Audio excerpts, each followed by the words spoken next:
Today we're going to talk about the nitty-gritty of Bethesda Terrace in Central Park. We will cover both the advantages and disadvantages of this location. Let's get started.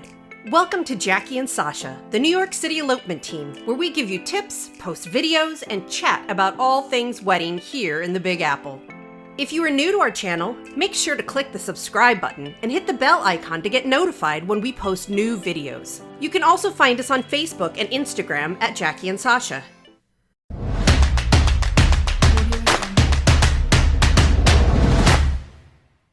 In the very center of Central Park, overlooking the beautiful lake, Bethesda Terrace is located at the end of the tree-lined promenade known as the Mall. With Bethesda Fountain as its center, Bethesda Terrace offers stunning views across the lake and the surrounding areas, as well as the New York City skyline.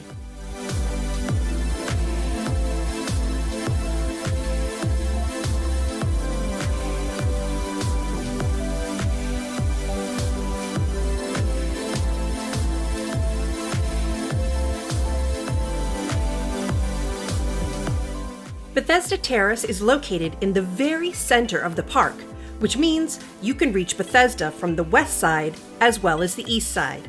The closest entry from the west side is at the park located at 72nd Street and Central Park West.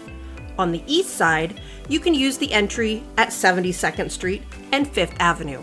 Cars are not allowed inside the park, so there is a 10 to 15 minute scenic walk from either side of the park. On the west side, the B and C trains stop right at the park at 72nd Street. On the east side, the 6 train stops at 68th Street and 77th Street. There is another 15-minute walk to reach the park entrance from the subway on the east side. You can also walk through the gorgeous tree-lined mall from the south end of the park. This walk is heavenly, but will take you a bit longer. About 30 minutes, give or take.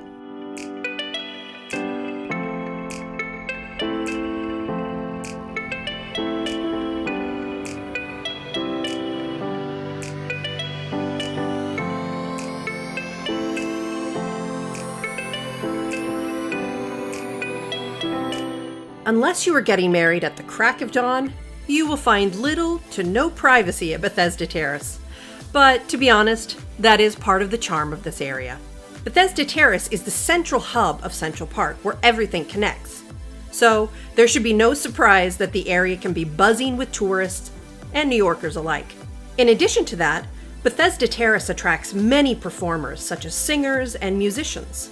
It can get a bit noisy, especially underneath the arcade where it's the tiled ceiling.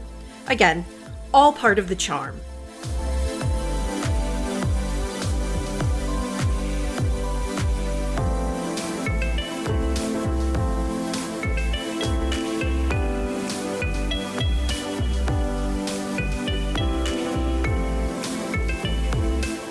In theory, you can apply for a permit for Bethesda Terrace, but the reality is that there's no way to enforce such a permit.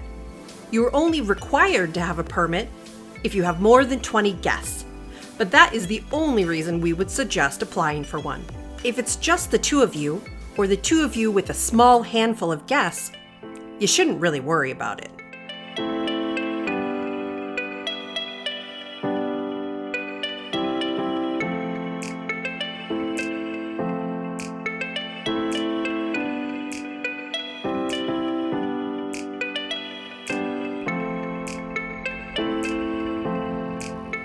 Bethesda Terrace is quite ideal during inclement weather. The terrace itself, with the gorgeous Bethesda Fountain and the views across the adjacent lake, serve as a beautiful ceremony location year-round.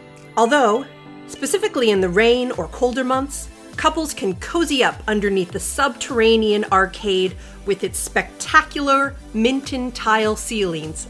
Just keep in mind that every other person in the vicinity might have the same idea to go seek cover underneath the structure.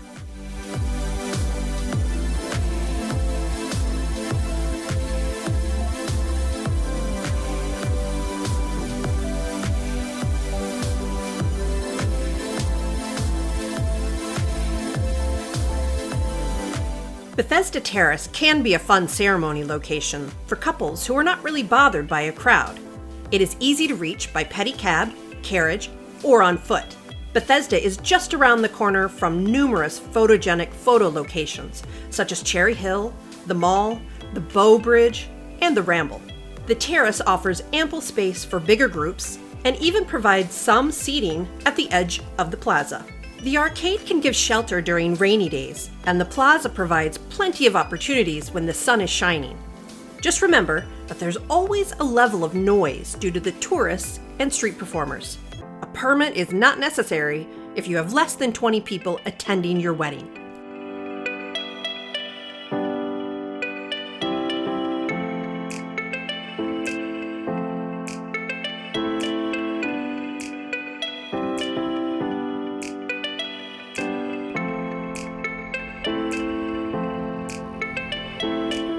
And that wraps it up, the nitty-gritty of Bethesda Terrace in Central Park. Please make sure to give this video a thumbs up and subscribe to our channel to be notified when we post a new video. And as always, don't hesitate to reach out with any questions that come up. We are always happy to help. Until next time, do you have a question about what we've covered in this video? Or maybe you have a suggestion on a topic we should tackle next? Leave us a comment below and we'll get on it. Click on the subscribe button to our channel and check out some of our other videos with helpful tips and tricks when tying the knot in New York City.